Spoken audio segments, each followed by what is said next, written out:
జై కాళీ, జై జై కాళీ. అమ్మవారు స్వయంభూగా వెలిసిన శ్రీ కాళీ దుర్గా అమ్మవారు 9 అడుగులు లోతులో నిమ్మ తోటలో అమ్మవారు స్వయంభూగా వెలిశారు. 1200 సంవత్సరాల కిందట రాజుల కాలం నాటి స్వయంభూ విగ్రహం కాళీమాత.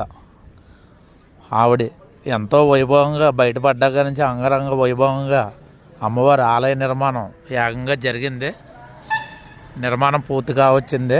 20వ తారీఖు నాడు అమ్మవారికి హోమాలు, 21ని కాళీమాత హోమాలు, 22 ఆదివారం నాడు 11:54 అమ్మవారు విగ్రహ ప్రతిష్ట. అదే రోజు ఉదయం 6 గంటలకు అమ్మవారు ఊరేగింపు మన శ్రీకృష్ణపట్నం గ్రామంలో ఊరేగింపుగా వెళ్ళి అమ్మవారు హోమం జరిపించుకుని 11:54 అమ్మవారు గుడిలో విగ్రహ ప్రతిష్ట జరపబడుతుంది. అవేళే అమ్మవారు భారీ అన్నసంతర్పణ కూడా జరపబడుతుంది.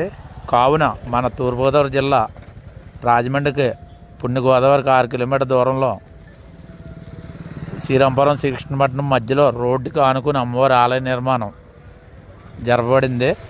కావున భక్తులందరూ వచ్చి ఈ స్వయంభూ కాళీమాతని దర్శించుకుంటారని కోరుకుంటున్నాం. అలాగే